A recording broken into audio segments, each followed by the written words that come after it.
Hello, beautiful people. Let's make English easy and fun today. I'm Emma.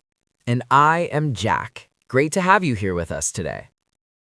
I need to ask you something before we start. Did you eat something strange for breakfast? Because you have a very specific look on your face right now. What look? What does that mean? Like you're thinking about something that is bothering you, like a problem you cannot solve. Okay, so I was writing something this morning in English, and I needed to spell the word necessary. Oh no. And I could not do it. I tried 4 times, 4 different versions. None of them looked right. Was it Necessary? Yes, and I know that now, but in the moment, my brain just gave up completely. Jack, you make a podcast about English. I know. That is what makes it so frustrating. And actually, frustrating is our word today. Because that feeling when something is hard and it will not work and you feel stuck, that is frustrating. Oh, I know that feeling very well. So today's topic is, what do you actually dislike about learning English? The honest answer. The very honest answer, because everyone always talks about the good parts, how wonderful it is to learn a new language, how exciting. And it is wonderful and it is exciting, but some parts of it are also really, really annoying. And we are going to talk about those parts today. All of them. Every single frustrating one. Okay, so let's start. Jack, what is the thing you dislike most about learning English? Or any language, really? Spelling, without any question. English spelling is the worst thing about the English language Tell me more. Why? because it makes no sense. Okay, so in many languages, the spelling matches the sound. You read what you hear, you write what you say. Simple. Right. But English? No. English decided to do something completely different. The word night, K-N-I-G-H-T. How do you say it? Night. Just night. What is the K doing there? What is the G-H doing? They are doing nothing. They're just sitting there. Just decorating the word, like little letters that want it to be part of something but have no job. Unemployed letters. Unemployed letters, yes. And then you have words like through, though, thought, tough, cough, all spelled almost the same, but they all sound completely different. Oh, that group of words is terrible. It's a nightmare. I spent a whole evening once trying to figure out the pattern, and there is no pattern. There is no rule. You just have to remember each one. And that's so frustrating when you're used to languages where there's a clear system.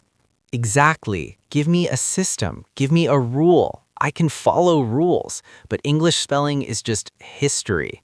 Old sounds that nobody uses anymore, but the letters stayed. Like a ghost. The letter is still there, but the sound is gone. A ghost letter. I love that. Yes, English is full of ghost letters. Okay, your turn. What do you dislike most? So mine is different from spelling. Mine is about memory. Specifically, when you know a word, you've used it before, and then in the moment you need it, it just disappears. Oh, yes, I know that feeling. Like you're talking to someone and you want to say a word and you can feel it. It's right there, somewhere in your head, but you can't reach it.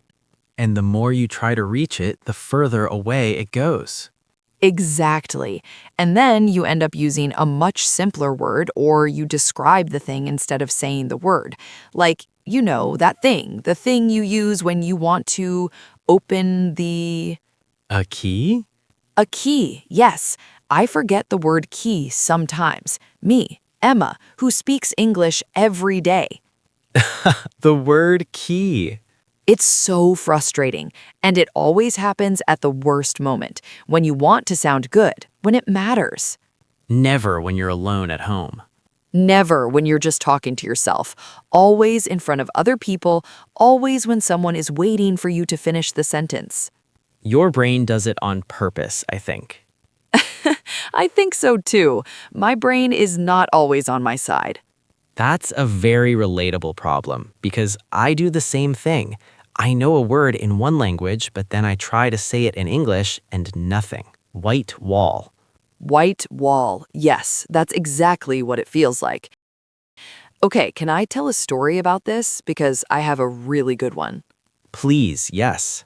So, a few years ago, I was at a work meeting and I needed to say the word disappointed.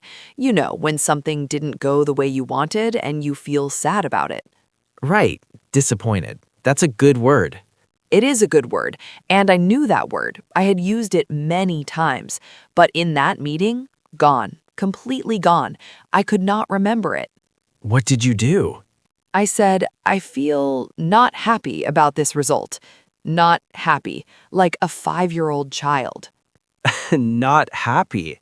My boss looked at me, my colleagues looked at me, and I just continued, very calmly, like saying not happy in a work meeting was a completely normal thing. And did anyone say anything? Nobody said anything. They just continued the meeting, and I sat there thinking, the word is disappointed. I know this word. Why did I say not happy? Because your brain decided to take a small vacation at that exact moment. A very poorly timed vacation, and the word came back to me about 20 minutes later when someone else was talking. Of course, when you no longer needed it. When I absolutely did not need it anymore. Disappointed. There it was. Too late. That's so frustrating and so funny and so relatable. Every English learner has a version of that story, I think. Every single one.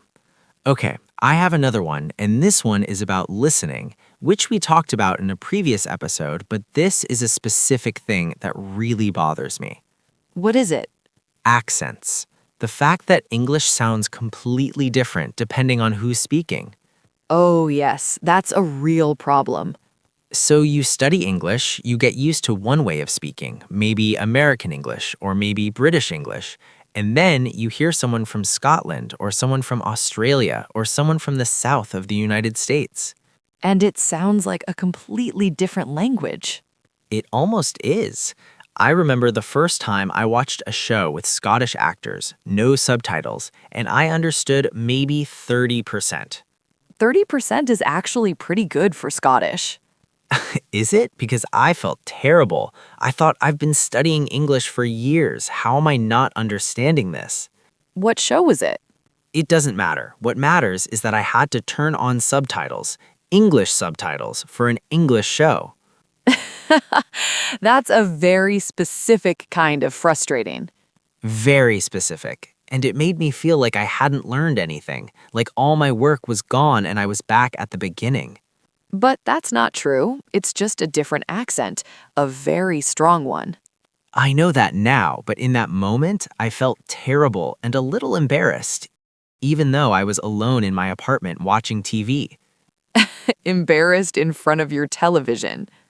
In front of my television, yes, which is a very strange feeling. Okay, listeners, quick break.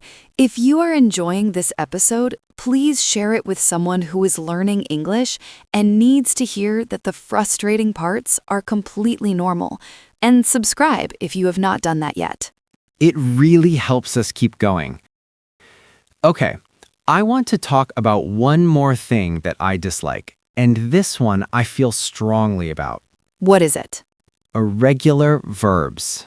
Oh, yes. Why? Why does English have irregular verbs? Every language teacher I have ever had says, okay, here are the rules for past tense. Add ed. Simple. Go, walked. Talk, talked. Cook, cooked.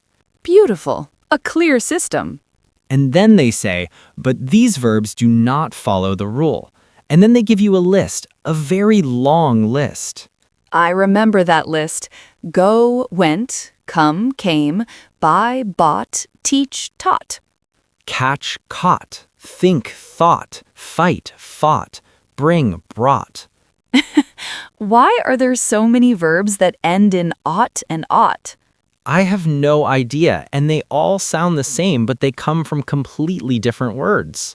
It's like English took a big bag of verbs and just threw them on the floor and said, some of you follow the rule, and some of you do not. Good luck. Good luck, everyone. Figure it out. And you just have to memorize them, one by one. There is no trick, there's no shortcut. And every time you think you have them, you find another one you forgot. I did the same thing with irregular verbs that Jack did with spelling. I spent a whole evening trying to find a pattern. And? And there is no pattern. Some of them are related, some are not. You just have to know them. Which is frustrating because I like systems, I like rules, and English keeps breaking its own rules. English makes the rules and then ignores them. English is not a good student of its own rules. Can I add one more thing to the list? Of course, what is it? Prepositions. Oh no, not prepositions. Yes, prepositions. In, on, at, by, with, for, from, about, and you never know which one to use. Because it depends on the verb and the noun and the context and sometimes just the tradition. You don't say interested about something, you say interested in something. Why? No reason, just because. You don't say good in cooking, you say good at cooking. Why at? I don't know, nobody knows. You just have to learn each combination separately. And every language has different prepositions for the same thing, so you translate from your language and it's wrong. It's always wrong. Always. I still make preposition mistakes every day, and I've been speaking English for a long time. Same. And what I mean is it's not because we're not trying. It's just genuinely hard. Even native speakers sometimes pause on a preposition. Really? Really, because some of them are just habits, not rules, and habits take a very long time to build. That's actually a little comforting. It is. We're all figuring it out together. Okay, so we have spelling, forgotten words, accents, irregular verbs, and prepositions. Anything else? Oh, one more. And this one is maybe the most frustrating of all. Tell me. When you study something for a long time and you feel like you're getting better, and then you have a bad day and everything feels harder than before, like you went backward. Oh, yes, I know that feeling so well. Like, yesterday I could do this. Today I cannot. What happened? And nothing happened. It's just a bad day, but it feels like you lost everything. And it makes you want to give up. It makes you want to close the book and say, I'm done. This is too hard. But you don't. Or you do for a day, and then you come back. Because at the end of the day, the bad days are part of it. You can't only have good days. Nobody only has good days, not even people who speak English perfectly. And the bad day always passes. You wake up the next morning and somehow it's a little better again. It always comes back. You just have to wait it out. Be patient, which was our word from a previous episode. Look at that. Our words are connecting. Look at that. We're building a vocabulary collection here. Okay, so today we complained about a lot of things, and I think that's actually good. Why good? Because when you name the thing that's frustrating you, it gets a little smaller. You say, this is hard, and then you can keep going. And you realize everyone finds the same things hard. It's not just you. It's never just you. Spelling is frustrating for almost everyone. Irregular verbs are hard for almost everyone. Accents are confusing for almost everyone. You're not bad at English. English is just a little difficult sometimes. A little, sometimes. Okay, more than a little, more than sometimes. But you're still here, and that counts for a lot. Bonus tip, Emma, take this one. Yes, so listeners, here's one simple thing. When something in English is really frustrating you, write it down. Not the grammar rule, not the word, just write, this is frustrating me right now, and then write one small thing you can do about it. Like, I can't remember prepositions, so this week I will learn 3 verb plus preposition combinations. Just 3, not 30, 3. Small steps, every day. That's how you get there. And on the frustrating days, be kind to yourself. You're doing something hard, and you're doing it anyway. That's worth something. It really is. And listeners, don't forget our word from today. Frustrating. Learning English is sometimes frustrating, and that's completely okay. Name the frustration and then keep going. Because the frustrating parts are actually the parts where you're growing. Even when it doesn't feel that way. All right, one question before we go. What's the most frustrating thing about learning English for you? Spelling, grammar, pronunciation, something else? Write it in the comments. We want to know. And I promise whatever you say, we have felt the same way. Take care, everybody. See you in the next episode. Bye. Keep going, even on the hard days.